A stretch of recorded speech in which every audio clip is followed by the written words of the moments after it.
warahmatullahi wabarakatuh.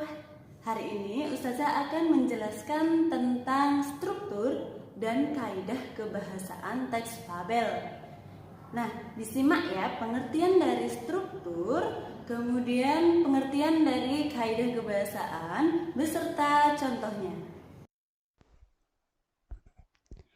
Struktur dan kaidah kebahasaan teks fabel. Ada 4 struktur pada teks fabel, yaitu yang pertama, orientasi, komplikasi, resolusi, koda. Orientasi merupakan bagian yang berisi pengenalan tokoh dan latar. Contoh, dikisahkan seorang petani memiliki seekor kuda yang sudah tua. Dari contoh tersebut kita dapat mengetahui orientasi di situ mengenalkan tokoh seekor kuda dan petani. Selanjutnya komplikasi, yaitu bagian yang ditandai munculnya konflik atau permasalahan. Contoh, pergilah dan jangan kembali sebelum kau lebih kuat dari singa, usir petani. Kuda pergi dengan sedih. Nah, dari contoh tersebut dapat diketahui juga muncullah sebuah konflik atau permasalahan ketika si kuda diusir oleh petani. Resolusi, terdapat penyelesaian dari konflik. Nah, dari komplikasi yang ada permasalahan, kemudian sebuah permasalahan pasti membutuhkan sebuah penyelesaian. Nah, di penyelesaian inilah dinamakan resolusi.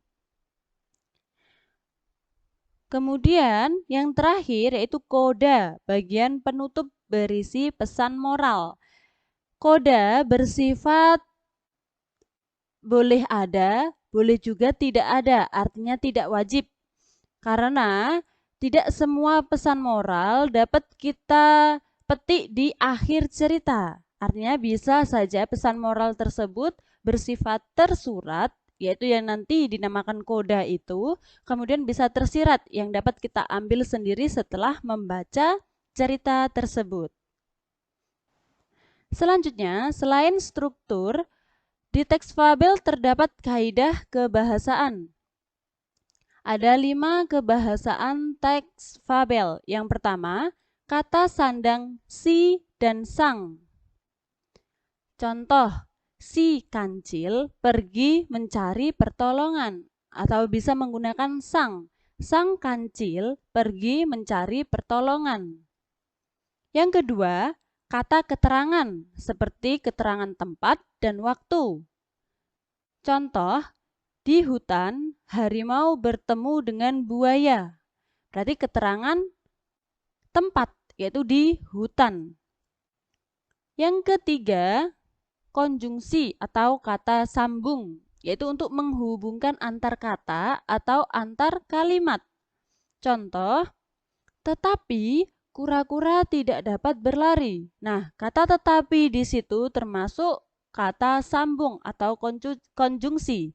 Selain kata tetapi, ada juga kata kemudian, dan, sebaiknya, selanjutnya, dan lain sebagainya. Yang keempat, kalimat langsung yang berupa petikan dialog. Contoh, aku diusir tuanku, keluh kuda. Nah, itu merupakan dialog dari si kuda. Itu merupakan kalimat langsung. Sedangkan kebalikannya, kalimat tidak langsung yang berisi pemberitahuan. Jadi, dibalik kata yang tadi, kalimat langsung. Contoh, kuda mengatakan bahwa ia diusir oleh tuannya. Nah, jelas dari 2 kalimat tersebut tidak ada tanda petik. Maksudnya, tanda petiknya hanya digunakan pada kalimat langsung, sedangkan kalimat tidak langsung hanya bersifat pemberitahuan atau pernyataan saja. Setelah dijelaskan tadi, kira-kira siap ya memberikan satu contoh saja kalimat yang menggunakan kaidah kebahasaan teks fabel. Boleh membuat sendiri kalimatnya atau juga boleh melihat dari bacaan atau cerita teks fabel burung tempua yang ada di buku paket. Seperti itu ya nak ya. Sekian, wassalamualaikum warahmatullahi wabarakatuh.